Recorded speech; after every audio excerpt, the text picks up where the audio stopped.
Okay, chalo, rolling. Where's Ahsaas? Ahsaas? Ahsaas! Hello! Hi, Ahsaas. Hi. What are you doing? Hosting Limitless by Westside. And? And today I'm speaking to Ira Khan, who is passionate about helping people with their mental health through her organization, Agatsu Foundation. Acha, chalo, time is money. Come on.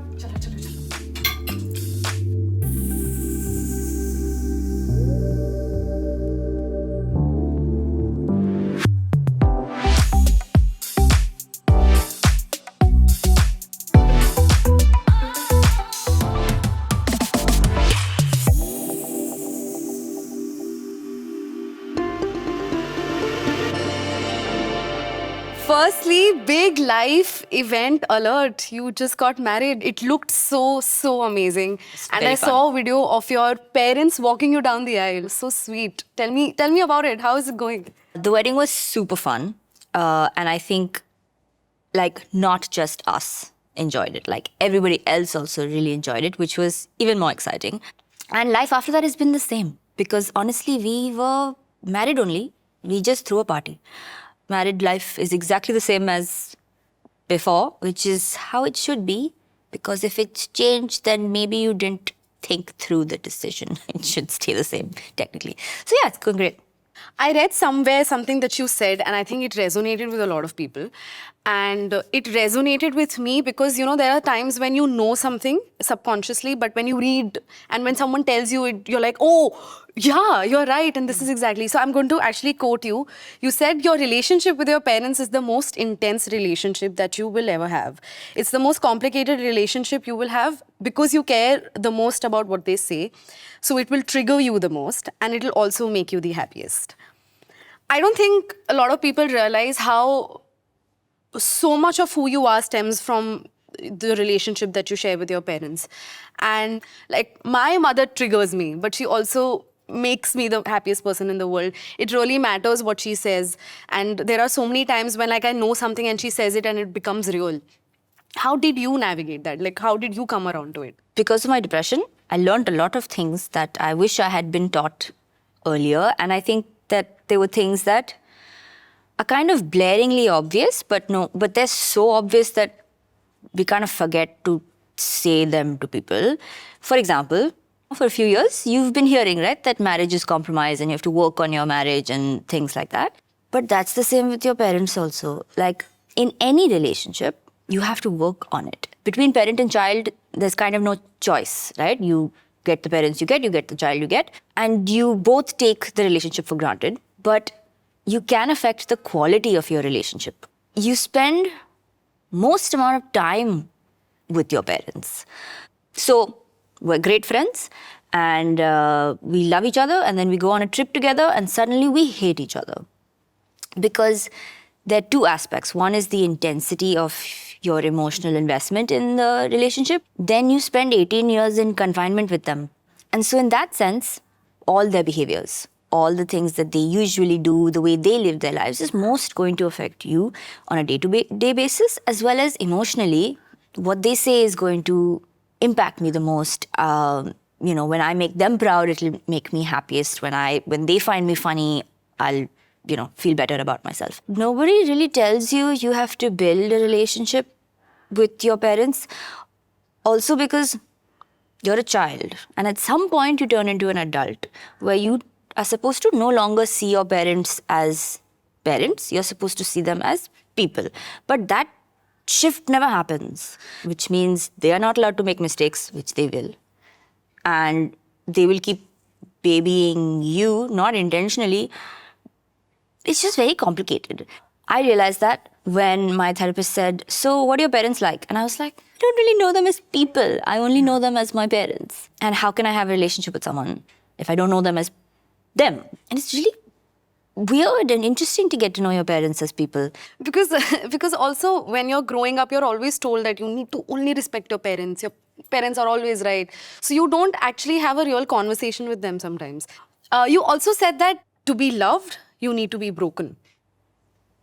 I thought that. Yeah, you thought perception in my head is that people will only love me if I'm broken. How did that impact your childhood? I have memories of my self-talk from when I was like 8 or 10 or whatever, like bits, right? And I can tell you that I purposefully told myself, fake the smile, don't show your emotions, do all of these things, knowingly that this will make me sad. Because if I am sad, then I will turn into a spy from a Hollywood movie. And then I will save the world from death and destruction, be a little broken on the inside, and then at the end of the day, everyone will love me. So basically, according to I said it's because of the movies that I watched, but my therapist said, movies that you watch and your parents. I was like, fine, everything is about the parents. My dad, in a public space, is a very big figure.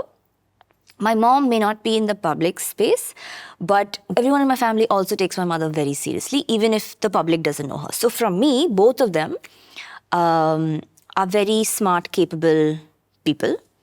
I'm a child, so I don't know this in a conscious sense, but basically they've gotten a divorce and it's fine, right? Because they don't want us to see that they are hurt.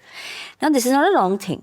Okay, I'm not blaming anybody. I'm just saying how I started to see it is that I'm looking up at these people who are very intelligent, very capable, very smart, doing very big things. So, saving the world, analogy. Then they're a little bit broken on the inside. And so if I want to be loved, I have to be a little bit broken on the inside and then save the day. And that's how I'll be loved, which is what you see in every Hollywood movie. So I have worked from the age of 8 till the age of 18 to make sure I turned into a depressed person. And I succeeded. And then I realized, shit, people will love me even if I'm happy. Now how do I undo all of these years of meticulous making sure that I have bottled emotions and I'm a little bit broken? And obviously now this is conscious. Point is, I walked into it, I can walk out of it. That is what I took from it. But why I said that and what really blew my mind was that I kept thinking I'm a failure. Agatsu's taking a lot of time to figure out what to do, my company, and I keep falling back into my depression. I'm failing. And I was like, you know what? I succeeded in my one life goal. I became a broken person. I'm success. So that's why I got really annoyed and epiphany blew up in my face. You talked about how you were aware, you became aware of your depression when you were in the Netherlands and for your college, and you then sought help. What made you realize that something's wrong? Like you need to go and ask for help. So I was not doing well in any case. When I shifted to the Netherlands, now I was isolated as well, in the sense that nobody tells you after school that you have to put an effort into making friends. You just assume that you make friends, but you have to actually put yourself out there and try. So I forgot that. So I didn't make any friends in college. And so what I noticed is that I was either sleeping, so I was sleeping for 10 hours a day. And my mom was like, you're kind of like sleeping your life away. And I was feeling tired. So I was sleeping a lot, or I was not sleeping at all. I couldn't eat or do anything without watching TV. So I couldn't even listen to music. It was not distraction enough. I would start crying. And I don't know why I'm crying. Sometimes I'm in class and I've started crying. And we're talking about Napoleon or something. And suddenly I'm crying. It makes no sense. So there's nothing sad. And I want to stop crying because I don't understand what is going on. So the only thing I can do is watch TV. Because when I watch TV, tears stop instantaneously. But if I stop watching TV, I'll start crying again. But now my head is hurting really badly because I have watched 20 hours of TV, which I still didn't do anything about. I reached out to my parents when I stopped eating food. And I didn't stop eating food because I wanted to stop eating food. It was just too much effort to get up. And at that point, I was like, okay, that's not normal behavior. Maybe you should tell someone. So I wrote my mom a letter from the Netherlands. I posted it instead of sending her a WhatsApp. From the time where you see the signs till the time where you acknowledge it and accept it, to then when you ask for help, to then when you figure out the kind of help that you want, is a journey and it's different for everybody. But basically, when I started seeing changes in my day-to-day life, in terms of my sleeping, my eating, and then the food thing was finally what forced even me to be like, okay, ask someone for help. Because before that, I knew things were wrong, like things were not great, but I thought I would figure it out on my own. And then when I couldn't figure it out on my own, I was like, no one else is going to figure this out either. So I'll just stress them out. Then we'll both be stressed. So then there's no point. Then when you hit rock bottom, then you ask for help. And I think it's important to mention that this was the first time I had to ask for help, but I've had to continuously remind myself to ask for help again in different ways over the past 8 years. Like, we think we have to ask for help that once, but it's not that. You can need to ask for help every time you need help. And it doesn't make you any weaker to have to ask for help 3 times. People think that it's a one-time thing, that you ask for help. Now you've asked for help, you better have gotten better by now. But that's not necessarily how it works. How many times have you asked the printer dada to help you with your Mac and printer? A lot of times. Every time it happens. And you don't feel shame. You should feel ashamed about it because it's really not hard to get your laptop to print something.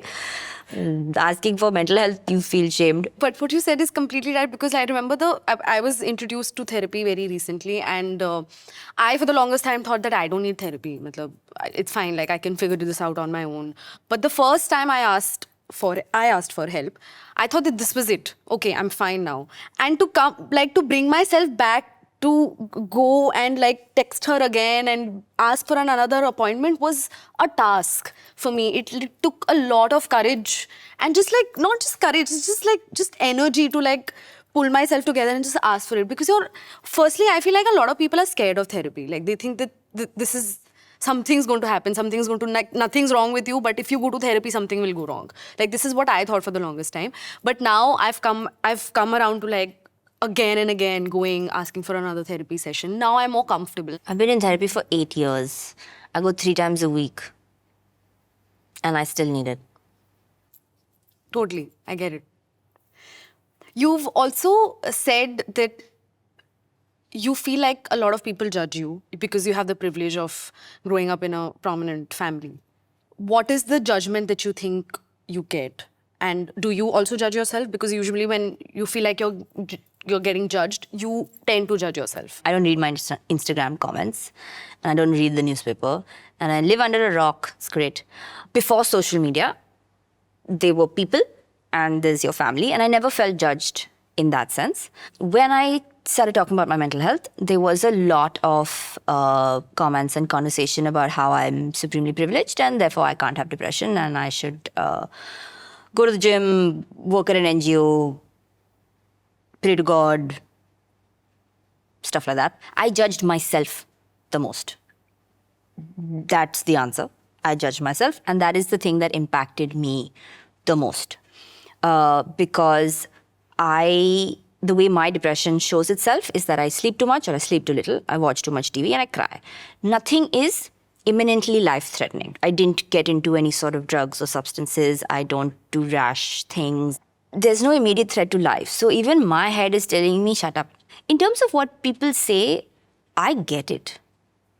If you have a hard life where you are struggling to earn money and pay rent and do all of those things, and you see someone who's rich and is not rich because they worked hard to earn money, it's because their parents have money and they're rich and they're sitting around and they can drop out of school, go back to school, study, not study, work, not work, and they're like, I'm depressed. You're going to be like, just go do something.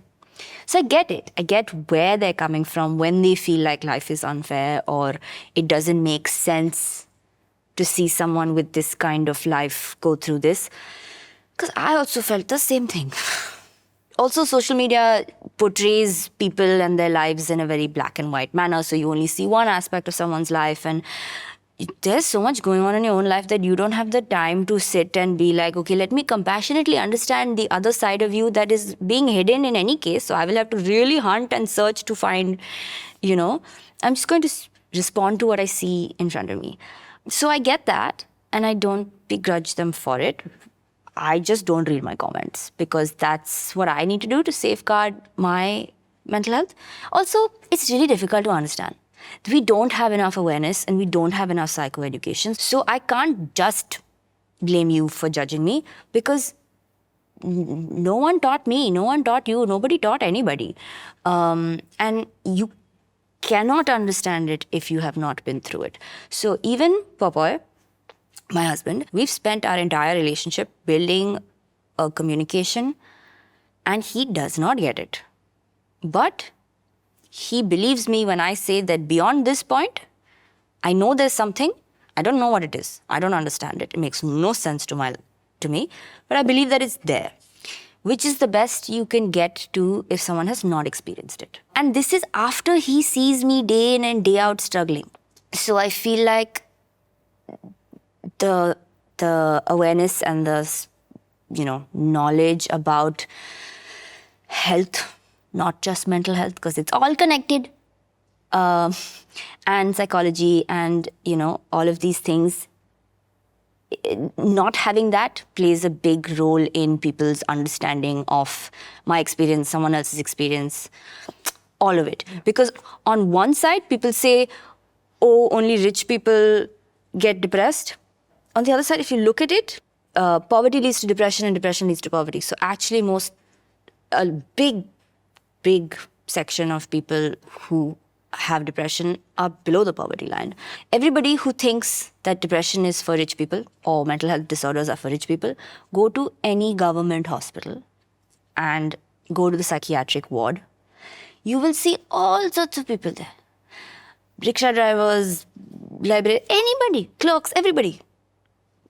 Lots of people go through mental health disorders. Every aspect of your life affects it, but there's no way to predict it, and there's no it happens to these people, or it can happen to anybody. It'll manifest differently, and it's complicated. And I think that we need to get to know more about it and just generally be more compassionate about it, because if I shout at you and you shout at me, then we're not getting anywhere. The most troubling part was that I judged myself. Sometimes I still judge myself. I have cyclic depression, so I get episodes and it comes back. But the longer I deal with it, the more the other voice in my head that's telling me, you're just being mean right now, gets louder and louder every time. But I still judge myself. There will be days when I will say horrible things to myself. And then I'll just be like, tomorrow. It's one day at a time. Yeah. You spoke about mental health a lot, and then you came with a whole platform that created awareness about mental health care, which is the Agatsu Foundation. How did you come up with it? Tell me the journey of that. I was just scared of depression in myself and in other people. And I had the time to think about it, to find out about it. So I did that. And then I got even more scared. There are very few doctors. Clinical psychologists, I think there are about 3,500 clinical psychologists in India. We are 1 billion people. That is not enough psychologists. Then, of course, there are other kinds of psychologists and psychiatrists. So I'm saying, chal, there are 10,000. Still not enough. That's still not a lot of people. And then I was like, okay, you're a spoiled brat, judgment. But we are going to do something with this spoiled brat privilege. And so I started Agatsu. It looked like Agatsu was not doing a lot for the first year and a half or so, because I was so lost, because there were so many need gaps, and I was like, fix this also, fix this also, fix this also. I actually don't know anything, so how am I going to fix anything? But all of these things are affecting everybody's lives, and it's scaring me because you may not have hit rock bottom yet, but I did, and it's really scary, and I don't want you to hit it, because that experience is just scary for me, for you, for anybody. Looking back, I can tell you that I was hopeful, because I realized that all of this seems to be things that the world already knows. We know we should drink water, sleep properly, and eat properly. There is so much research and data on how movement, not gymming, steroids, just movement has on your mental health. We know these things. For some reason, we're just not teaching people these things. I'm not blaming anybody, because nobody learns. There is so much research out there that could have been taught to me and my family and my loved ones, so that they could have helped me differently. I could have helped myself differently. I may not have had depression. I may have had depression and experienced it differently. I may have had depression and coped with it differently. It could have been anything. And so I was like, gotta do something. So I started Agatsu in 2021. Meandered a bunch. And then in 2022, September, we started a community center. It's in Bandra. We are very, very offline. So you must get out of your house and come meet real people in the real world. We have like a whole bunch of activities and everything is free because, like I said, it's really important to have fun also and learn new things and meet people. So apart from peer support, which is mental health obviously specific, there's like dance classes and art classes and capoeira classes and games evening where I swear. So the office is in the same place as the community center, okay? I'm sitting there trying to work and there is so much screaming and shouting and laughter outside. So Preetham Aunty makes all of these people, 18 to 65, play these games that you played in school. And they're laughing and screaming and giggling and shouting. And I'm like, okay, focus. I'm trying to work. So it's really, really cool.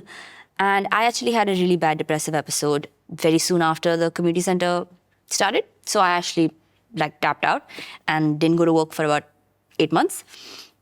And then when I came back, I was amazed because when we started and I was still there, it was like the trial weeks and everybody who came were like friends and family. And when I came back, there were people who I didn't know. I had no idea who these people were. And I was like, oh my God, I'm so excited. I don't know any of these people.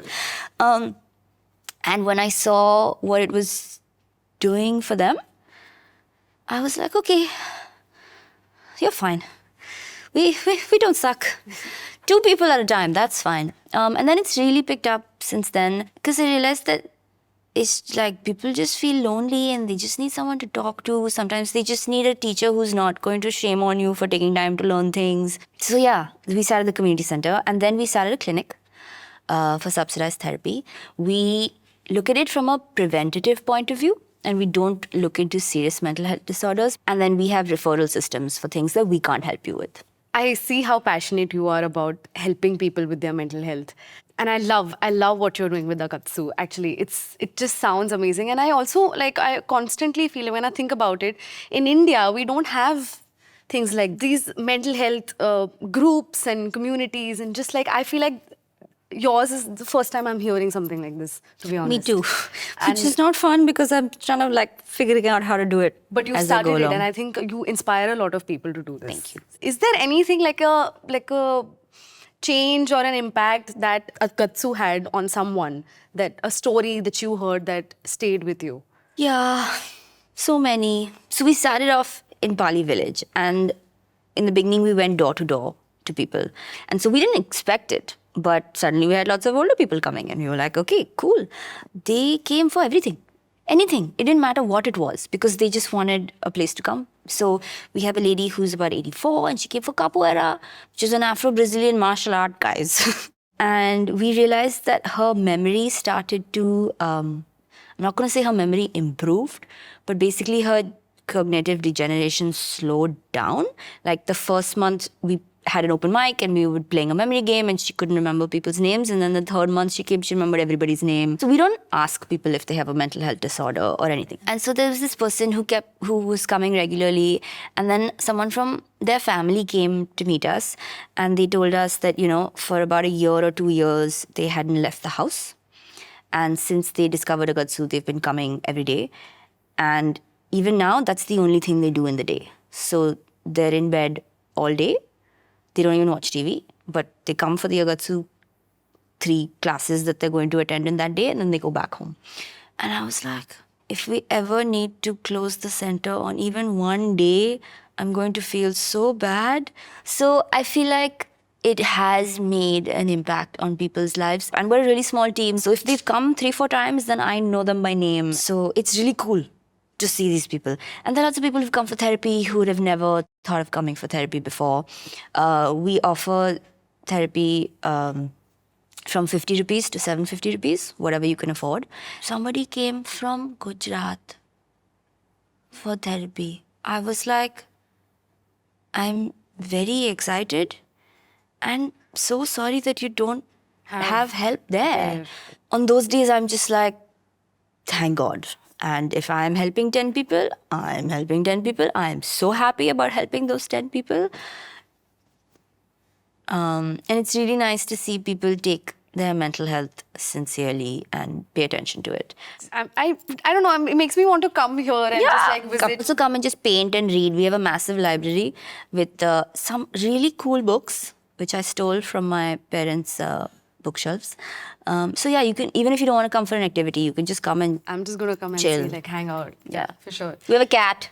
Oh, hey! I love cats. I have a tattoo here. I'll show you later. Okay. That's a cat. Okay. Anyway, but like I also just wanted to add, like I feel like the conversation about therapy and mental health has just started. Like for them in their time, like for my mom, she never heard of it. Like she's gone through the most difficult times. She tells me about the time where it sounded like she had depression from all the symptoms that she had, but she didn't know that this is depression.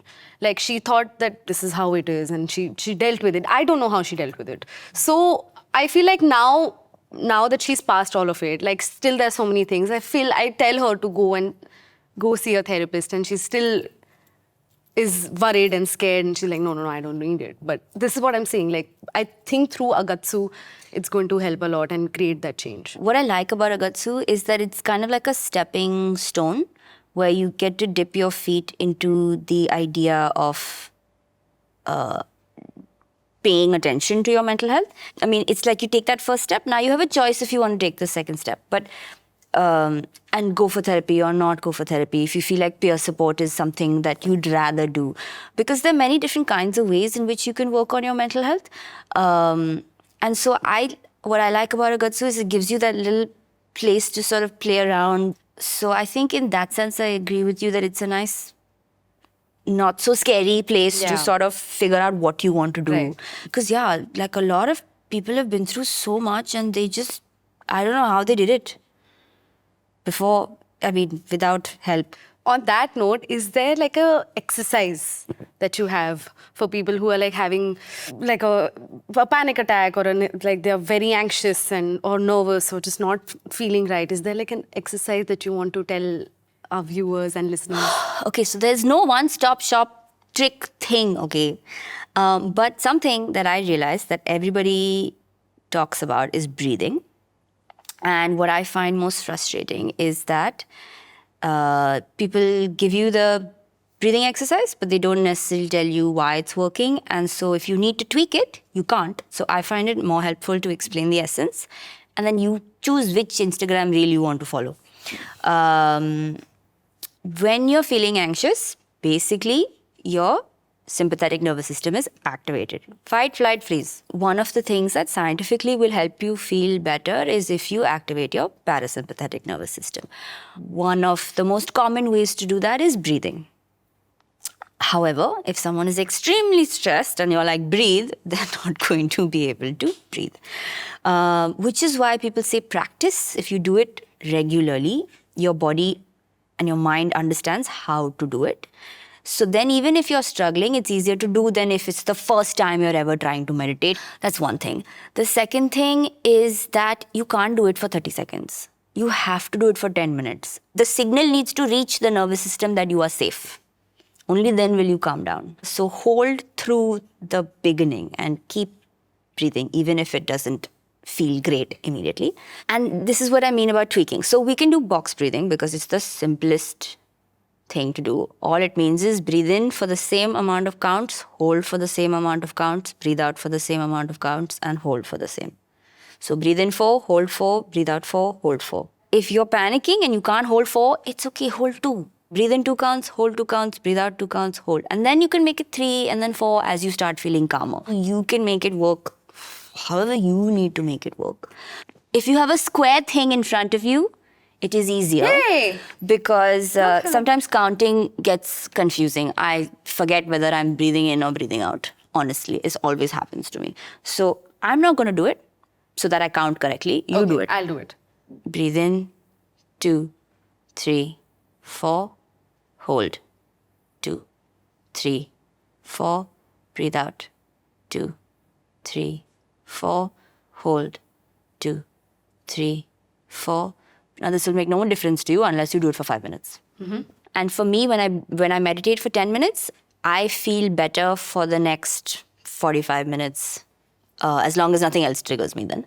And when I'm using the word trigger very lightly here, I just mean if something else upsetting happens or I get stuck in traffic or someone, I don't know, mosquito bites you. But basically, you're not going to stay zen and nirvana forever. And I feel like if you understand that, it really helps you pick whichever tool you want to in the moment that you want to pick it. I wish I could speak to you more about this, but everything that you said just makes so much sense. I feel like it impacts so many lives in such different ways, and with what you're doing with Agatsu and just talking about mental health care in general, I think you have really helped change a lot of lives. And yes, we need lots of awareness about mental health. We need to do more, and I think you are the one who's doing it, and you're really helping people. And I had such a lovely time speaking to you. And my whole team, guys. Absolutely. Yes, your entire team. I mean, thanks to everyone. I am definitely going to come and visit you and just going to hang around and to see how it is. But thank you so much for also sharing everything with me. Thank you for having me. Amazing time talking to you. Thank you.